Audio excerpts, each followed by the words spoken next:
All right, guys, day 2 on the I don't even know what to call this pick. East San Jose hill climber pick. I'm gonna go to the bank, get some more money out, and try to go buy this flat track bike that I tried to buy yesterday. I didn't have enough money on me, and yeah, hopefully I bought the other CR500. It's a CR500 flat track bike. The thing's sick. So let's go see if we can get it. Well, boys, if you ever think I make it look too easy, just keep in mind, this is what I'm fighting when I'm out on these adventures. Oh my goodness, would you just look at this traffic. Can't even go 10 miles an hour. That's okay. I'm super happy because I got another motorcycle in the truck, and God, that makes me happy. 2 CR500s in 2 days. Come on. All right, guys, I haven't been this excited about a motorcycle in a quick minute, and today it took some negotiations and some work, but I got the deal done. Check her out. Well, I knew I did something really good when I stopped at the grocery store on the way home, and there was 4 dudes standing around this thing, staring at it. Oh my goodness. CR500 flat tracker. What in the world are we gonna do with this one? I think we should make it street legal, but that's just one idea. Let's get it out of the truck and get it cleaned up and see what we actually got. I am beyond excited. All right, guys, now that I got her on the ground, I like it even more. This thing is so freaking cool. So freaking cool. And I got a couple extra pipes with it, which was nice. The guy kind of hooked me up with that. So yeah, it's a pretty interesting bike. The frame was made by a company in San Jose back in the 60s and the early 70s apparently. I just ran into an old flat tracker at the grocery store, and he was telling me about it. Obviously the engine's a CR500. The intake plate, the guy that I bought it from, he made this. Got a little crackage going on. Oh, flat side carburetor, that's pretty cool. But everything's super dirty. Thor's giving it the once over. Everything's super dirty, and I think we should just spray it down with Simple Green and hose it off and see what we're really working with. Also, I want to clean it before my wife comes home, because if she sees this thing, she's gonna be like, you spent how much on what? So we're gonna try to make it look a little bit nicer on that front. Oh man, just imagine if I put it in the living room before she got home. Whew, I bet I could get her all razzled. Oh, just got her soaking, boys. First a little Simple Green, then some Comet, then a little bit more Simple Green. Then we'll hit it with some water, and hopefully there's a good looking bike under here. We just need to get to it, hopefully. It was sitting for a long time. I bet this bike sat at least 10 years from the looks of it. I couldn't really get a straight answer out of the previous owner, but in all fairness, dude just had a stroke. So, and he has a ton of motorcycles. Well, he had a ton of motorcycles.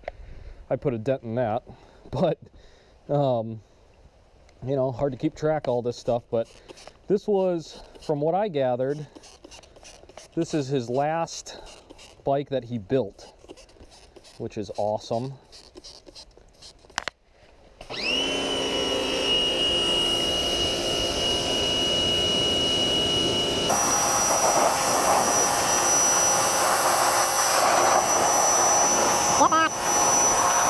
Boy, howdy, did she clean up nice.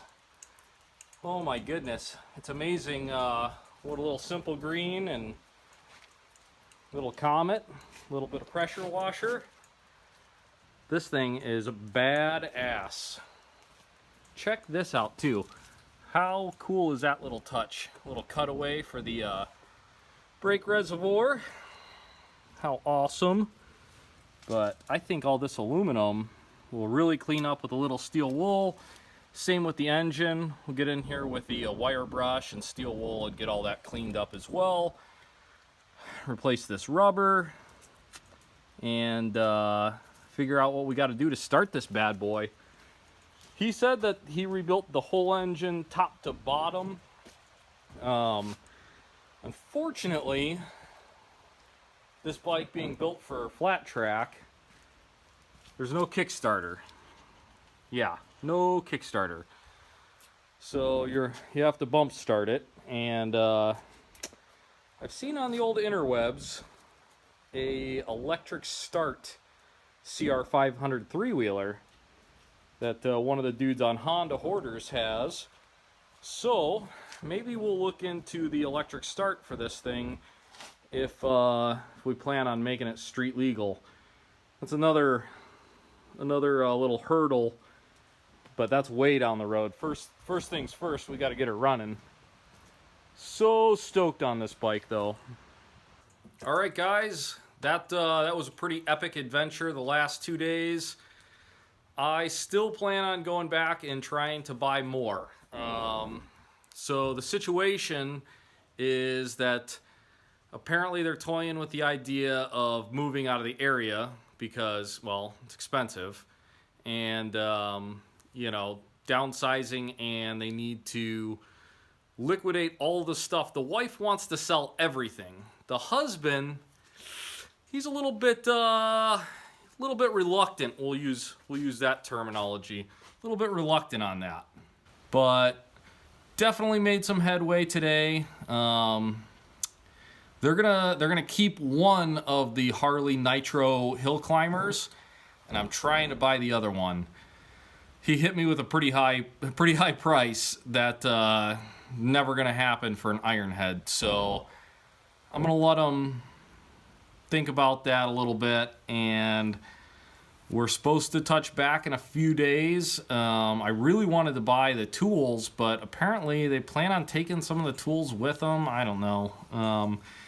Hopefully reality will set in, and it's an unfortunate reality, and I feel bad for the guy. But I don't think he's going to be building any more bikes, you know. He's had a couple strokes, he can't walk.